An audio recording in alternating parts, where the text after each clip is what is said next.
Un saludo para cada uno de ustedes. Me presento, soy José Carlos Toledo. Nacimos en la provincia de Salta, mi esposa, yo, mi hija. Hoy estamos sirviendo a Dios en BBN. Estoy a cargo de la oficina de Santiago del Estero y de Tucumán. En el 1995 Dios nos llamó a su obra y junto a mi esposa y mi hija emprendimos ese hermoso ministerio de estar haciendo radio.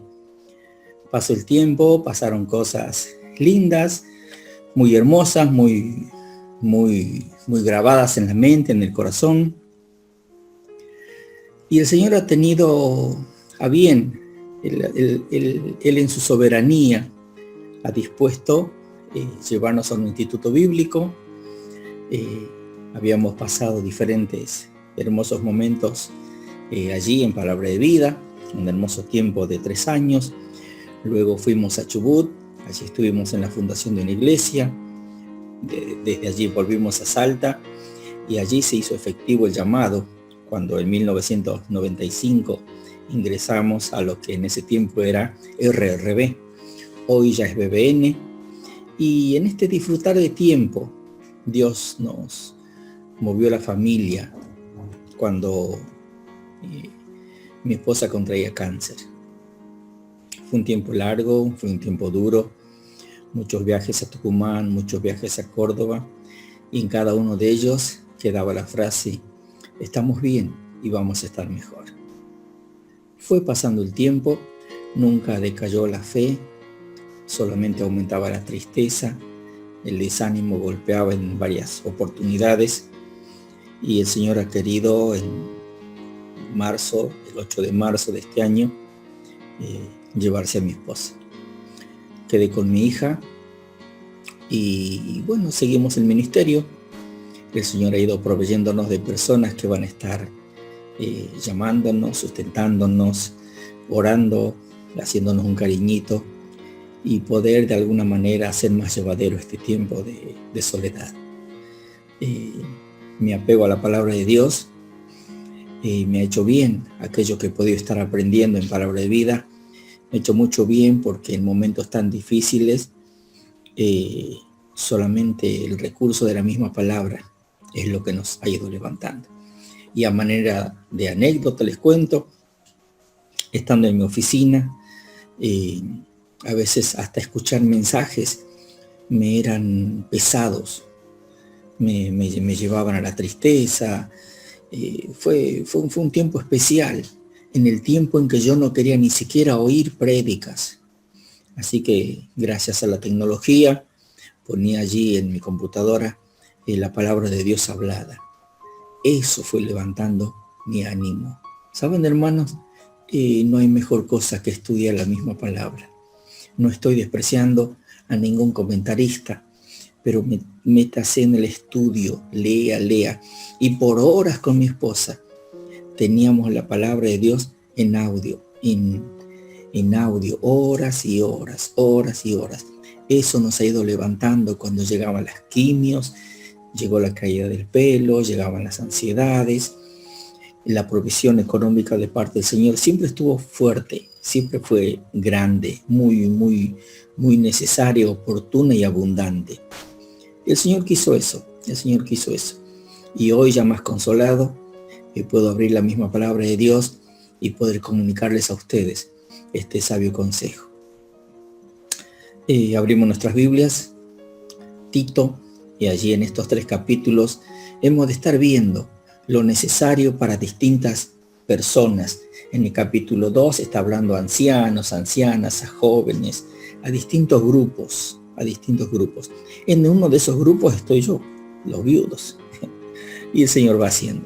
El Señor va a ir supliendo esa alegría con la que yo era mi constante, el estar viviendo en mi tiempo de estar en compañía con eso. Tito es enviado a la isla de Creta. Vamos directamente al mensaje. Tito es enviado a la isla de Creta. Esta es una isla muy grande, más grande que la de Chipre, y está en el mar Mediterráneo entre Italia e Israel. podríamos ubicar allí un islote donde hay mucho transitar de naves. Casi un poco semejante al movimiento que hay en Corinto. Esta es una isla especial, la isla de Creta, y allí Pablo está poniendo sus ojos diciendo, en Chipre hay iglesias, en distintos lugares hay iglesias. ¿Qué está pasando con la isla de Creta? Y él va a estar estudiando, él va a estar conociendo cómo era este grupo que había allí. No se conoce quién fundó la iglesia, pero llega a conocimiento de Pablo la distinta problemática que había allí en esa iglesia. Una palabra muy conocida entre nosotros es la misma que estaba en ese tiempo: corrupción, ignorancia. Es que la ignorancia trae corrupción y la corrupción trae la ignorancia, casi como que van de la mano, porque una cosa es consecuencia de la otra. Cuando nosotros miramos en la corrupción, la corrupción allí en Creta, estudios dicen que las Fuerzas Armadas no habían gente del lugar, sino que ellos pagaban a mercenarios. Y estos mercenarios, por una ganancia, hacían lo que tenían que hacer. Y cuando la paga no les llegaba, ese era el inconveniente allí. Todo giraba a través de historias, de fábulas, de corrupción, de cuentos, y cada uno de ellos, de esa problemática de la isla, fue llegándose a la misma iglesia y apoderándose del seno, del corazón de las mismas autoridades. Capítulo 1, versículo 11, dice la Biblia, a los cuales es preciso tapar la boca, que trastornan casas enteras, enseñando, dice la Biblia, por ganancias deshonestas. Esto había llegado a la isla y allí estaba Tito. Allí había sido puesto Tito, en ese lugar de mucha circulación, en ese lugar de mucha actividad, en ese lugar con un motivo. Mira el capítulo 1, versículo 5, dice, por esta causa te dejé en Creta, y ahí dice, para que corrigiese lo deficiente y establecieses ancianos en cada ciudad. ¿Sabe, querido oyente? Esto es muy difícil para un joven. Tito no contaba con 60 o 70 años. Él era un hombre joven relativamente y él tenía que llegar a un lugar donde gente se reunía con la Biblia en la mano y poder decir, Pablo, por más chapa que él tenía, por más autoridad que él tenía, era un joven que tenía que venir y cumplir con lo que Pablo le había dicho. Tito, vas a ir a la isla de Creta a corregir lo deficiente y a establecer ancianos. Si vas a corregir lo deficiente es porque hay cosas para corregir. Te estoy mandando a que hagas eso, es porque eso es lo que hay que hacer allá. Y si corrige lo deficiente y estableces ancianos, la cosa va a girar. Esto va a ser algo muy diferente.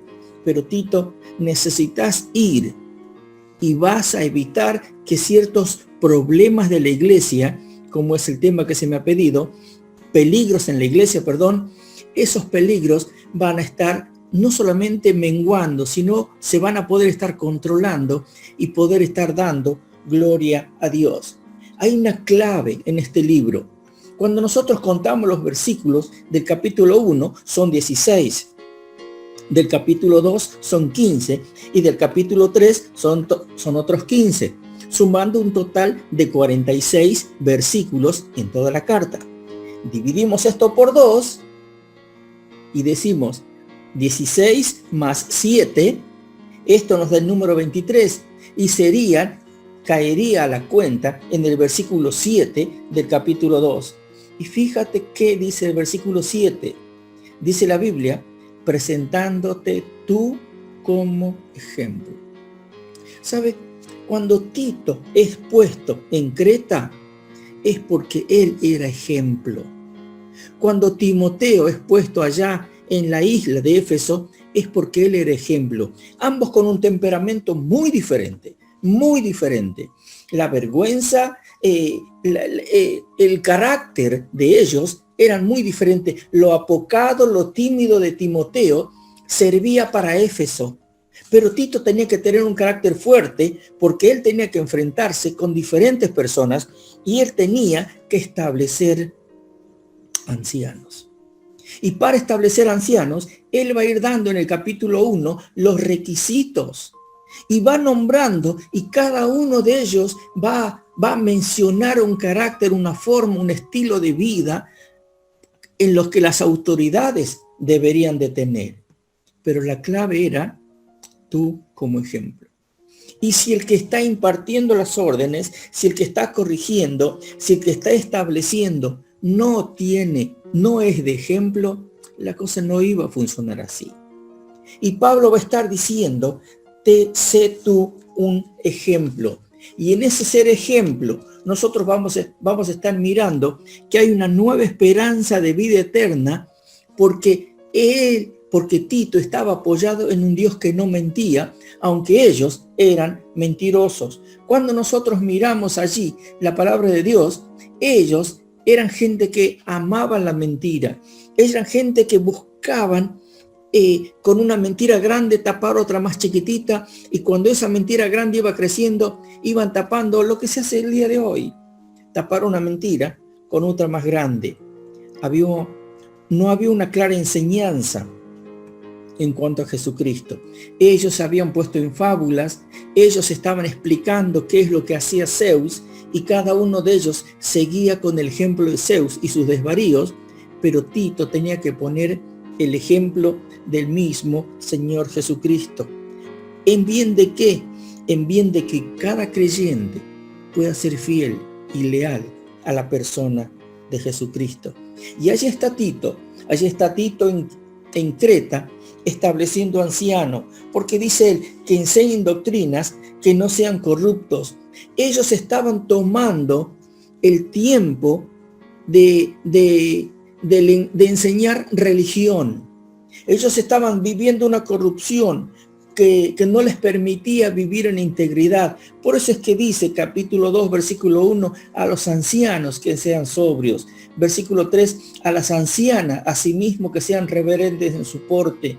Versículo 4, que enseñen a las mujeres jóvenes a amar a sus maridos. ¿Quién tenía que enseñar a las mujeres jóvenes? Las mujeres grandes. Las mujeres grandes debían de enseñar a las mujeres jóvenes. Los hombres grandes no tenían por qué estar inmiscuyéndose y tratando ciertos temas con mujeres jóvenes. Para ello estaban las mujeres grandes. Dice la Biblia, tenían que aprender a ser prudentes, castas, cuidadosas de su casa, buenas, sujetas a sus maridos.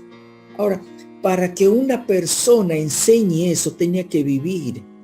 Y la persona con cierta edad podía enseñar con su ejemplo a las personas más jóvenes a estar viviendo con lo que Pablo estaba enseñando. Y una vez más va a decir, ¿para qué? Miren, si pones allí en Google, pones el para qué, por 1454 veces aparece este para qué. Porque después de un para qué viene una acción, nos dijo un enseñador de nuestro medio. Y en Tito hay 8 para qué. En 8 veces dice para qué, para qué, para qué. No es una pregunta, está diciendo para qué y que venga la acción. Para qué y que venga la acción. Y el apóstol va a estar mostrando a este hombre de carácter fuerte, a este muchacho, podríamos decir, que él pueda hacer lo que tiene que hacer, porque eso es lo que iba a dar gloria a Dios. Pablo le pone a Tito a que mencione, a que haga, a que diga, a que enseñe lo que Jesucristo le había dado. Y para ello Pablo va a tomarse una sabiduría, este hombre.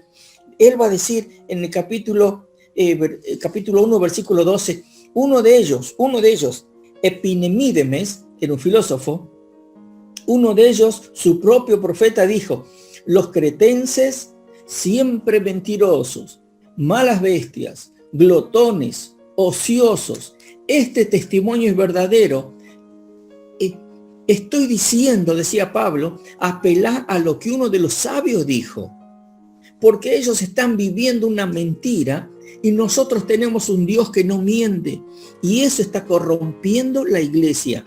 Eso está poniendo en peligro la iglesia, porque la falta de conocimiento, la ignorancia, estaba trayendo problemas en la iglesia, por falta de estudio del libro de Dios. La falta de conocimiento, la ignorancia, el meterse con las fábulas, como dice el versículo 14, solamente trajo a aquel grupo que decía que tenía a Cristo en su corazón, a aquel grupo que tenía la esperanza de vida, al grupo que había renacido.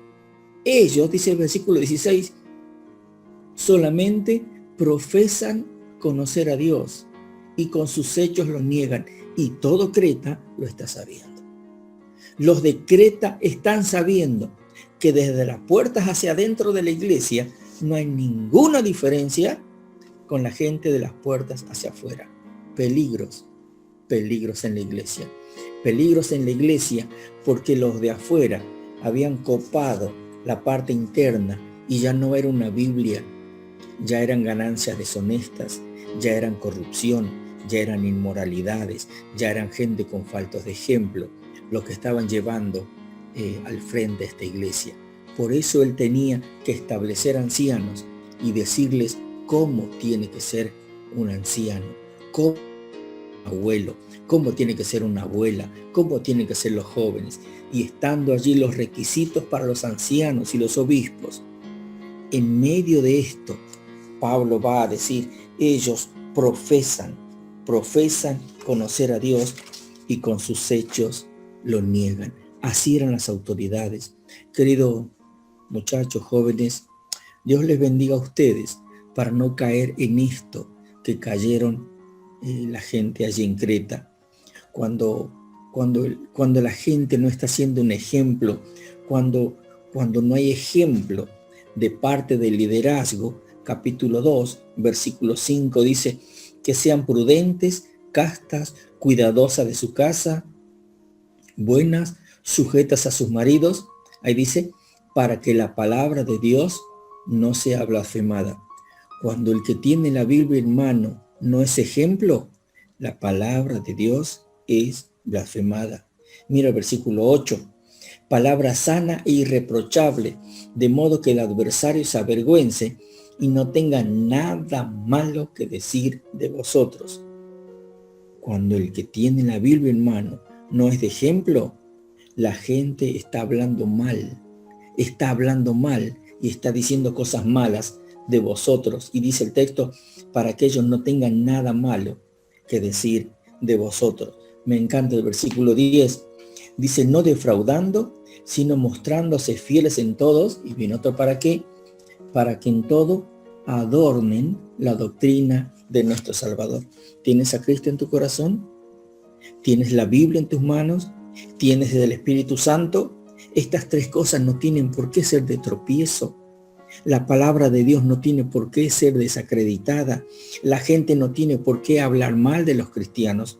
Nosotros no tenemos por qué no ser un adorno. Y está llamando eso a ese grupo del capítulo 2, a los abuelos, a las abuelas, a los jóvenes, a las jóvenes, y cada uno enseñando. Habrán cambios en creyentes sin Cristo, cuando haya cambio en la vida de los creyentes en Cristo. Pero Pablo va a decir algo grande allí en el versículo 11, que para mí es el versículo central de este capítulo, de este libro. Dice la Biblia, porque la gracia de Dios se ha manifestado para salvación de los hombres. Ahí estaba el problema. A mi entender, allí estaba el problema, porque había gente que no vivía la gracia salvadora de Dios porque no había recibido a Cristo en su propio corazón. Por ello, versículo 16, por ello profesan conocer a Dios. Conocen, saben, manejan Biblia, saben qué es lo que dijo Moisés, saben qué es lo que dijo Ezequiel, saben, tienen interpretación para el libro de Apocalipsis, conocen teología, son teólogos, gigantes teólogos y pigmeos espirituales, con una cabeza así de grande y unas pequeñas manos, por no tener un servicio que esté haciendo que la doctrina de Dios sea adornada. Y Pablo va a decir en capítulo 2, versículo 11, porque la gracia de Dios se ha manifestado para salvación. Y en varias oportunidades va a hablar de buenas obras, de buenas obras, de buenas obras, de buenas obras. Y él va a dejar muy sentado de que las buenas obras son el producto de un cristiano, no de una persona que conoce algo de Dios y hace buenas obras para ser cristiano. Él va a hablar de buenas obras y en el capítulo 3, él va a extender lo que muchos teólogos dicen un poema. Fíjate, capítulo 3, versículo 4. Dice la Biblia, pero cuando se manifestó la bondad de Dios. ¿Cómo la bondad de Dios? Ellos estaban acostumbrados a vivir diciendo una cosa y haciendo otra, llamando mentira a la verdad y verdad a la mentira, bueno a lo malo y a lo malo le decían bueno. ¿Cómo es que ahora viene Pablo y dice bondad de Dios? Primera palabra clave que a ellos le va a golpear en el corazón. Dice, nuestro Salvador y en su amor. ¿Qué, Pablo? ¿Qué estás diciendo? ¿Estás hablando de un Dios de bondad? ¿Estás hablando de un Dios de amor? Sí. Versículo 5, nos salvó. Y la gente estaba recién teniendo en su mente, teniendo en su corazón lo que era realmente una vida cristiana victoriosa, que si era vivida, no se vivirían ciertos peligros en la iglesia. Pero ellos van a escuchar esta palabra, bondad, van a escuchar esta palabra, amor. Dice el versículo 5, nos salvó. Y Pablo, como ve la reacción de ellos, dice, no por obras de justicia que nosotros hubiéramos hecho. Ustedes están pensando que todo esto es por obras. No es por obras. Esto es gracia de Dios, porque la gracia de Dios se ha manifestado en salvación. Eso es lo que hay que entender. Hay que entender que no podíamos estar tan perdidos sin Cristo, ni tan rescatados como lo somos con Cristo. Necesitamos vivir. Y para ello, versículo 11 dice, enseñándoos que renuncien. Es que había cosas por vivir, había cosas por aprender, habían cosas por vivir. ¿Por qué? Porque si cada uno estamos viviendo esto, la vida va a ser diferente.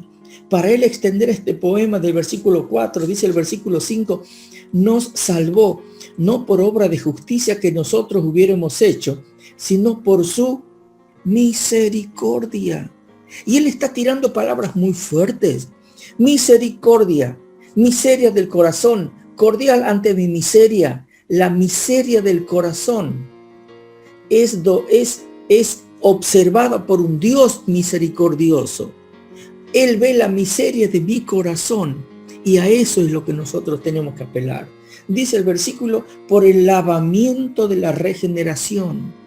Está tirando Pablo en Tito doctrinas fundamentales y la gente está asombrándose porque no puede explicar lo que es bondad de Dios, lo que es amor, lo que es salvación, lo que es lavamiento. Y dice la regeneración, no pueden explicar eso. Y encima Pablo pone un y ahí, una conjunción, y dice, y por la regeneración del Espíritu. La gente está muda, no entiende, no razona, porque el texto clave de la gracia en la salvación no lo habían entendido. Por ello se venían mirando este tipo de cosas. Yo no sé, allí en José Hernández, yo no sé quiénes son salvos y quiénes no lo son. Entre ustedes y yo estoy seguro de mi salvación. Usted tiene que estar seguro de su salvación. No puede venir a decir, bueno, fulano me ha dicho que porque yo hice una oración ahora soy salvo. ¿Y vivís esto? ¿Eres esto? ¿Estás disfrutando eso? Hay una palabra fiel, como dice el versículo 8, hay una palabra fiel que te lleva a guardar esas cosas, o dentro tuyo no hay ninguna de esas cosas con las que estamos hablando por salvación. ¿Sabe, querido? Si la gracia salvadora de Dios te hace apelar a la misericordia, hágalo ahora, porque ellos no entendieron lo que era misericordia, no estaban entendiendo, y misericordia se debe clamar a Dios ahora en vida ante los peligros de la iglesia, porque cuando usted cierre sus ojos, más allá de cerrar los ojos, ya no hay misericordia. Cuando nosotros observamos la palabra de Dios y cada una de las personas que se apoyaron buscando la misericordia de Dios, todos han sido atendidas. Viene a mi mente ahora, no tengo la cita bíblica, creo que es Ruth capítulo 1, versículo 8. Dice allí, y Jehová haga contigo misericordia. ¿A quién? A Ruth. ¿Y quién era Ruth? Una moabita. ¿Y quiénes eran los moabitas? Los descendientes de un incesto. Ella va a apelar a la misericordia y va a aparecer su nombre en la misma Biblia. Allí está Rahab apelando a la misericordia y va a tener su nombre escrito en la misma palabra de Dios. Pero también hay un hombre en Lucas 16 que pide misericordia y Dios le dice que ya no. Ahora es el tiempo de vivir la misericordiosa gracia de Dios. Ya advertirles a ustedes de que llenarse de la gracia de Dios, desear vivir una vida cristiana victoriosa, no es fácil. No es fácil. Queridos oyentes, vivir en la gracia de Dios, vivir de victoria en victoria, no es fácil. Pero sin Cristo es imposible. Sin Cristo es imposible. Déjenme hacerles un cuestionario a manera de cierre. Unas 9 preguntas. ¿Se animan? Después tal vez el pastor allí va a estar escribiendo estas preguntas abajo y va a poder estar haciendo un seguimiento a eso. Va mi primera pregunta. Esto le agradezco a un hermano que me ha pasado estos apuntes y pude estar observando y apretando un poquitito esto, que ha sido de mucho beneficio para mí. La primera pregunta, ¿podrías asegurar tu entrada al cielo? Mi primera pregunta. ¿Podrías asegurar tu entrada al cielo? Ahí está la respuesta. Sí, no o no sé. No hay otra opción. Segunda pregunta. ¿Qué estás haciendo para asegurar tu entrada al cielo? ¿Qué estás haciendo para asegurar tu entrada al cielo? Necesitas contestar eso, porque la gracia salvadora de Dios lo merece, lo amerita. Número 3, ¿qué has hecho? ¿Qué has hecho para tener tu entrada al cielo? ¿Qué has hecho? Contesta eso en tu mente, con sinceridad y de corazón. Número 4, ¿en algún momento intervino Dios para que tuvieras la entrada al cielo? Repito la pregunta. ¿En algún momento intervino Dios para que tuvieras la entrada al cielo? Contesta con un sí, con un no o un no sé. Eso va a llevarte a que puedas conversar con las autoridades allí en José Hernández y ellos puedan estar sacando tus dudas con su palabra. Número 5, ¿en qué intervino? Si hubo algún momento en el que Dios intervino, te pregunto, ¿en qué intervino? Que puedas darme una respuesta de 2 renglones. Número 6, ¿qué pide Dios para tener entrada al cielo? Así un listado, A, B, C. ¿Qué te pide Dios para tener una entrada al cielo? Y enumera allí, escribí con el conocimiento que tienes. Contesté esa pregunta. Número 7, ¿crees que el listado de la pregunta anterior es suficiente para entrar al cielo? O sea, con esos 4 o 5 motivos que has puesto, ¿cree que esos son suficientes? Y pone allí sí, no o no sé. Contéstalo eso. Después lo conversa con las autoridades allá. Número 8, ¿falta algo? Y puedes poner allí sí, no o no sé. Y si pones que sí falta algo, número 9 y última pregunta, ¿qué falta? Que Dios pueda ser glorificado en esto, porque lo que realmente importa no es tu nivel teológico, no es qué conoces de Tito, no es quién era Tito, no es ni siquiera conocer el testimonio de Pablo. Lo importante es conocer en cuanto a tu salvación, porque si no eres salvo y estás haciendo cosas en la iglesia, estás queriendo ser una persona piadosa, allí es cuando hay una iglesia en peligro, porque está liderada, está concurrida, y en la mayoría hay personas que ni están seguras de su salvación. Y gente que tiene una salvación no sabe ni por qué. Y hay gente que no tiene la salvación y cree que está segura de que tiene un lugar allí en el cielo. Querido, allí en los cielos tengo a mi Dios y Salvador Jesucristo, a quien lo voy a ver. Están mis padres, están mis suegros y la hermosa presencia de mi esposa. Yo voy para allá,